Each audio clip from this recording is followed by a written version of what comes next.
Hi everybody, Karaoke here. If you've spent any time talking to me or watching what I'm saying on Reddit or watching any of my videos on this channel, you might have gotten the impression that I am not a big fan of meta events in Guild Wars 2. Explaining my feelings on this in brief is very difficult, so I thought I'd make a video to lay out in detail where meta events started, how they've evolved since Guild Wars 2 came out, why I don't particularly like this evolution, and to suggest an alternate way forward. So things that I think ArenaNet could do that could make the open world more interesting beyond the meta event system that we've seen so far. Now, this is something that they won't be able to do for the next expansion, but looking forward to expansions 3 and beyond, I think there's some ways that they can greatly improve the open world beyond just sticking to this meta event system that they came up with about 3 years ago.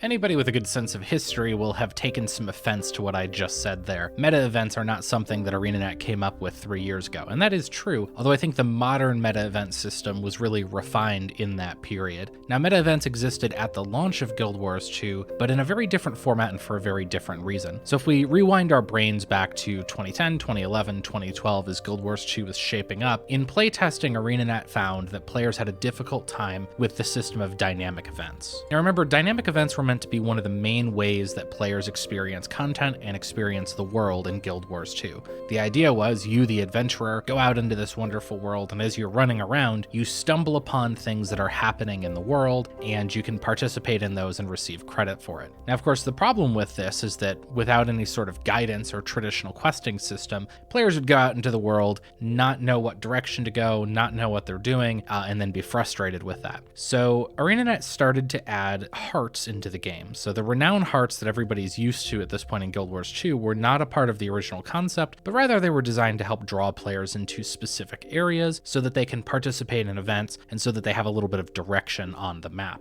But beyond that, hearts had a little bit of a problem, and I think I'll just let ArenaNet explain. This is from a live stream that they ran about 3 years ago, talking about how they came up with meta events and how that system evolved over time. Yeah, I think one of the other things about designing the meta events is that when we were working through this process, we originally didn't have the concept of meta events, we just had chained events. And what we noticed was that it was really difficult to communicate the state and that certain events were actually related to each other. And so we created this structure that lies over the top, hence the name meta, that explains the state of the game world at a given time. So we can message in-game terms, the Seraph are preparing their assault, and that's a symbol that, hey, these events are about to kick off. And you can also message kind of when the chain has come to conclusion, which is something that we saw people struggling with a little bit in some of the early maps, that they would play through a chain and they would miss that there's an event that kicks off right after this, but there's 20 seconds of a character talking before the next event kicks off. Right, so much in the same way that hearts are meant to draw players to a certain area to find dynamic events that are happening, the meta event system exists to help players navigate through chained dynamic events. So if you have multiple events that work together, the meta event system is a structure that lays on top of that to help people navigate through those. That's also important in terms of story. Let's go back to the Armory to hear what Zadarajne has to say. One of the things that we do in Guild Wars 2 is we try and compartmentalize and tell individual stories of particular sections for what you'd see in terms of UI and what this means. If you notice in the top right corner on Evan's screen, it says the Seraph Assault on the Centaur camps. This is kind of the theme of what this particular meta event is. We kind of collect a bunch of events that are all tied to this particular theme, and it'll all fall under the same UI heading. So like in this particular case, the group event of capturing the camps before more centaurs arrive is actually in the same kind of window. So if we ran into another event, you wouldn't have the same kind of background that's there. So we do kind of let the UI help you understand which events are tied specifically to the meta. And this kind of allows us to tell kind of these longer event chains and let players know that there's multiple stages to these without extra work. Wanted to be able to have text on the screen that basically says, hey, the story of this area is the Seraph and the Centaurs are battling back and forth for control. When you load into the map, you should be able to go into that region and look at your screen and say like, oh, the war front right now is in the middle of Ridgewatch Camp, or it's in the middle of Clovenhoof Pass, and players can easily go to that area and feel like they start participating.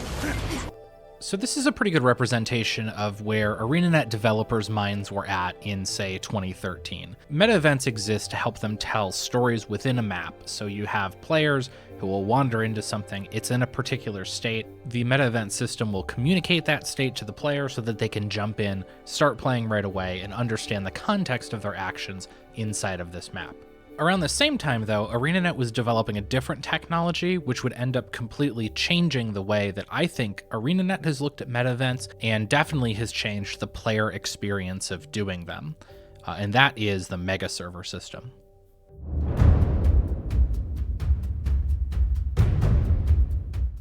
Nowadays, when you create a Guild Wars 2 account, you have to choose a server, and that server determines who you fight for in World versus World. But when Guild Wars 2 came out, server mattered for a lot more. It also controlled which instance of a map you went into for PvE. So I started my Guild Wars 2 time on a server called Sanctum of Rahl, and when I went out into the world, say into Queensdale, I would be in the Queensdale for Sanctum of Rahl. My buddy who might be on Emery Bay, if he went out into the world, he would be in the Queensdale for Emery Bay. This tended to mean that populations of players were relatively low. Right when the game came out, there were a ton of people, but as the normal MMO population dip happened, the world started to feel pretty empty, and this wasn't helped by the fact that some of the maps are relatively large and that the events are relatively spaced out. So in most maps, if you didn't have a very clear objective within that map of what you wanted to do, player count didn't look too great.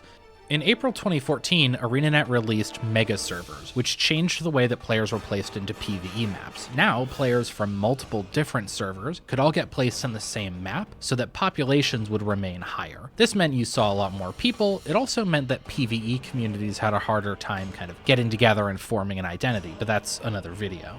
This ended up meaning huge changes for PvE populations and for meta events especially. The video right now should be showing you on one side the ArenaNet stream, which was before the Megaserver system. Notice how there's not a ton of people, even though they're streaming it live on Twitch and anybody can go and jump in there. And then on the other side is just me doing an event nowadays at a normal kind of time, and compare the populations between the two. It is a world of difference, and that is thanks to the Megaserver system. But that change is important because it means that ArenaNet can design meta events that require many, many more players than their old events ever could have.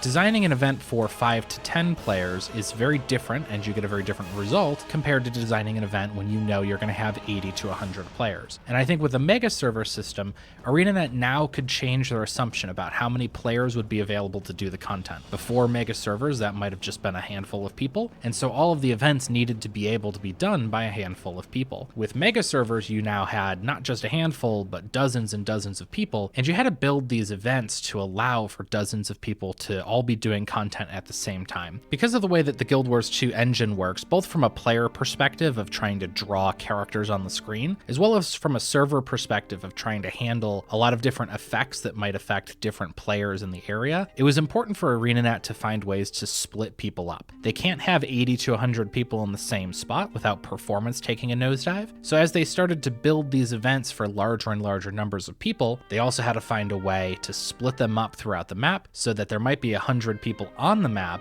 but not all in the same place. And I think that was the key design decision that gave us our first evolution of the meta event system, which happened with a couple maps that were released shortly after, Drytop and the Silver Wastes.